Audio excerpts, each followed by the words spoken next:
Welcome to Today Rocket Science. I'm Adam Malkin, and we are here at South by Southwest in Austin, Texas, at the intersection of innovation, musical inspiration, and moving pictures, a festival where nearly anything and everything can happen. And we'll bring you more on the latest here in a bit, but first. Students from across the country descend on the nation's capital to strut their science know-how and pick up some significant cash prizes for their efforts. In North Carolina, middle schoolers see the similarities between them and their bovine neighbors. And we check out the Battle in Bots in this year's first robotics as regional competitions across the country are underway. All that and more in this episode of It Ain't Rocket Science, part of Time Warner Cable's Connect a Million Minds initiative to get you educated and interested in STEM opportunities in your community. The focus of South by Southwest is all things culture, film, music, art, tech, but one component of the festival fosters innovation and learning and is devoted solely to the crossover of these themes in education. Our Victoria Moranen stops by for a quick lesson. You can hear the gears turning as you walk through South by Southwest EDU's playground. And we're not just talking about this elephant. Harris Gamble flew in from Oklahoma to get some inspiration for his Kickstarter. I've got 2 kids, and so I'm trying to make it easier for kids to go ahead and be involved in math and science. They don't always do that because not all kids like math and science. But who doesn't love Legos? I think it's really, really neat. I mean, a lot of the booths are very hands-on, so they're things for kids to do and try on their own. Lego education helps turn child's play into a teaching tool. The tangibility of being able to build with the bricks, they just retain the information better. And then a lot of times we've heard that they don't even know they're learning because they're having so much fun. But these tools are not just for kids. It's really all about discovery and learning new things while you're here.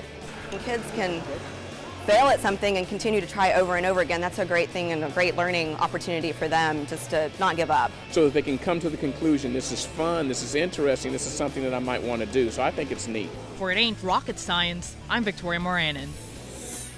Now, that convergence of science, technology, engineering, and math with creativity is the focus of a new book put out by 826 National, an organization focused on getting would-be writers into tutoring centers. The CEO of 826 National, the writing nonprofit behind the new book, was at South by Southwest to get the word out. People just looking for a way to combine STEM, especially with writing, because writing's so critical. The book is a collection of STEM lesson plans with a twist meant to inspire. It was a collaboration between 826 National and Time Warner Cable's Connect a Million Minds initiative. The lessons are infused with fun and creative narratives that turn ordinary experiments into extraordinary STEM stepping stones. At the launch party for STEM to Stories, some scientists in training got a taste for what it's all about from the book's writers. They want to influence kids, and they want kids to be smarter and grow up to be scientists and to advance technology in the world. And that's why they create books like this. Science is very important. Science is pretty much everywhere. Who knew that you could make a nice little gooey substance out of cornstarch and water and food coloring?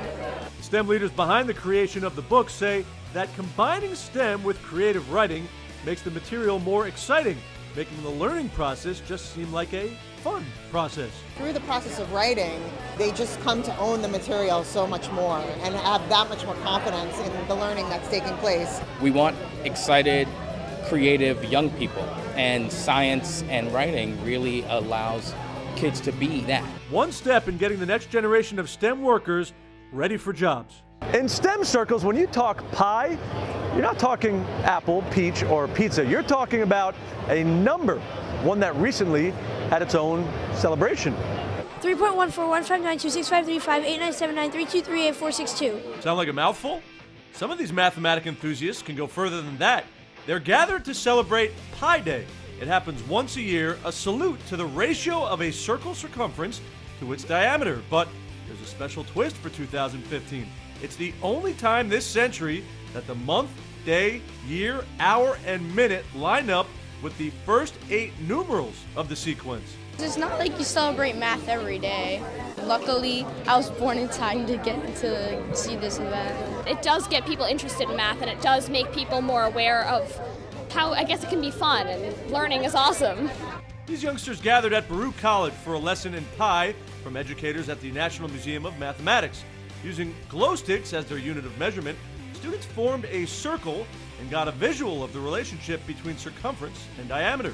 I think for a kid who maybe doesn't see that in their everyday life, suddenly they feel like they're part of a community. You see circles every day, so you might as well, know one of the basic things about it. Math isn't just about doing something on a sheet of paper, on a test, or for class, or doing it for a presentation. It's being able to celebrate something that everyone wants to do in their lives, for their jobs, for their careers, not just something for school. The dream is real for students gathering in Washington, D.C. for the Intel Science Talent Search, one of the oldest science competitions in the country.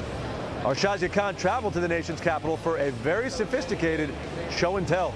Emily Ashkin was just 11 years old when her mom was diagnosed with melanoma, the most dangerous form of skin cancer.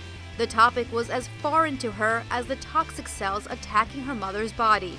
So she got on the web to learn more. I came across lots of really complicated topics, generally not written for a lay audience.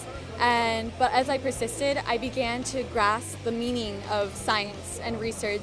What started off as a simple search ended with the now high school senior becoming an Intel finalist this year for her research on skin cancer treatment. Passion and what is inspiring you is really one of the most important things when doing research. Ashkin, whose mom is now cancer-free, and the 39 other Intel finalists gathered in March at the National Geographic Society in Washington, D.C.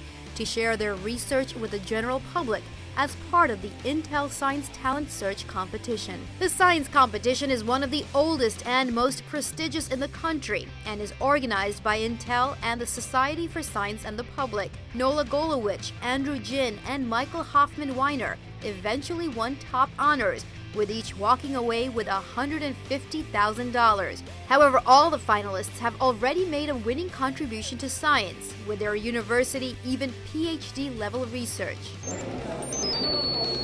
Research on everything from creating this device that could potentially prevent sudden infant death syndrome to adopting safer farming practices. They are doing work that is really going to change the world at age 17 and 18. They are what makes our country so great.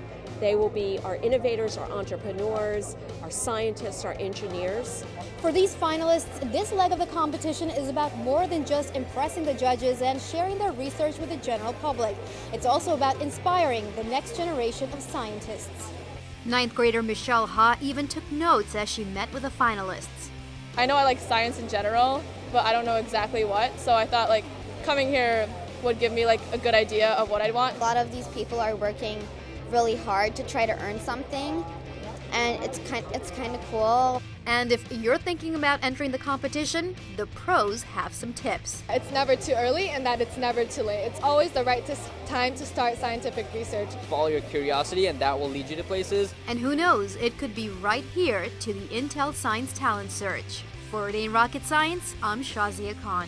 All right, time now for a quick break, but when we come back, we travel to North Carolina, where middle school students are given an eye-opening experience in animal anatomy.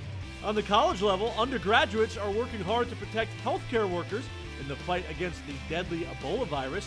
And later, technology tangles in a high-stakes competition as robots look to advance in the first robotics competition. To find more hands-on science, technology, engineering, and math opportunities in your community, check out the Connectory.org, where curiosity meets opportunity.